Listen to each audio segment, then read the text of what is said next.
নমস্কাৰ, ডালিমী কলিতা কিটচেনলৈ সকলোকে স্বাগতম জনাইছোঁ। আজি মই বনাবলৈ লৈছোঁ মছলা ফিছ কাৰী। আহকচোন কেনেকৈ বনাওঁ চাওঁ আহক।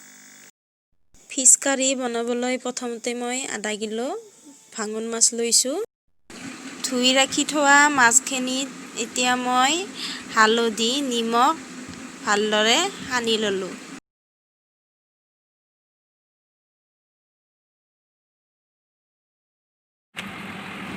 মাছখিনি ভাজিবলৈ তেল দিয়াৰ আগত মই কাজু বাদাম দিছোঁ, শুকান জলকীয়া দিছোঁ। এইখিনি মই ভালদৰে মিহলাই গৰম কৰি ল'ম।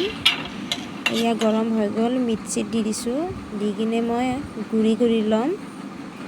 গুড়ি হৈ গ'ল। তাৰপিছত ইয়াত এটা মই বিলাহী দিছোঁ। বিলাহীটো দি কিনে মই এইখিনি গোটেইখিনি মিহলাই ধুনীয়া এটা পেষ্ট বনাই লৈছোঁ। এতিয়া মই মাছ ভাজিবলৈ তেল দিছোঁ। তেলখিনি ভালদৰে গৰম হ'বলৈ অলপ টাইম ৰখিব লাগিব। তেল গৰম হৈ গৈছে। এপিচ এপিচকৈ মই মাছ দি দিছোঁ। মাছ মই বহাই দিছোঁ। এপিচ এপিচকৈ উলটাই দিছোঁ। চাব ভালদৰে মোৰ অকণমান লাগি গ'লে ভালদৰে উলটাই দিব, যাতে লাগি নধৰে।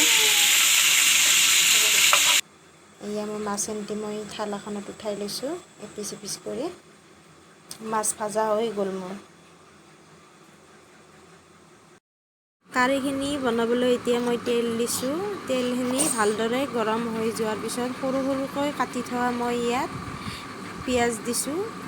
পিঁয়াজখিনি এতিয়া মই 2 মিনিটমান ভালদৰে ভাজি ল'ম। এতিয়া মই ইয়াত জলকীয়াৰ গুড়ি, হালধিৰ গুড়ি, নিমখ ভালদৰে দি কিনে মিহলাই দিছোঁ।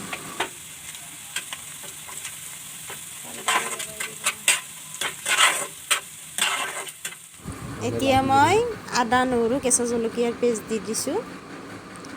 এইখিনি ভালদৰে মিহলাই মই 2 মিনিটমান ভাজি ল'ম।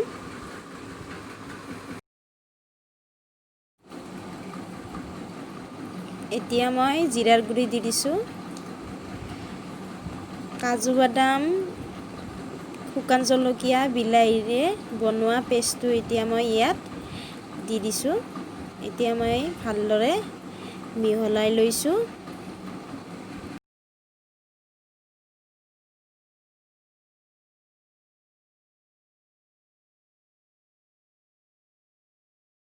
মছলাটো বেছি শুকান হৈ গৈছে। এতিয়া অকণমান ইয়াত পানী দি দিছোঁ।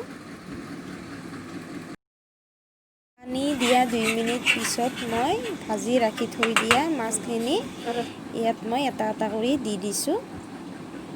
মাছখিনি মই দি দিলোঁ।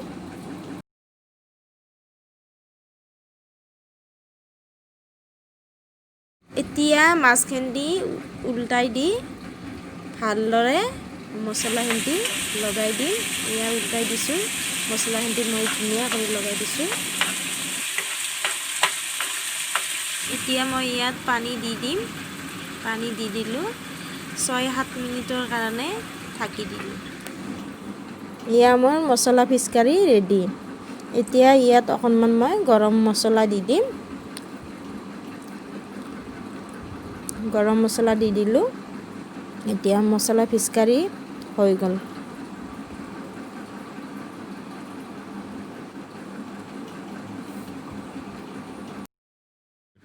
আজি মই প্ৰথম ভইচ দি ভিডিঅ' বনাইছোঁ। যদি কিবা কওঁতে ভুল হৈছে মাফ কৰি দিব।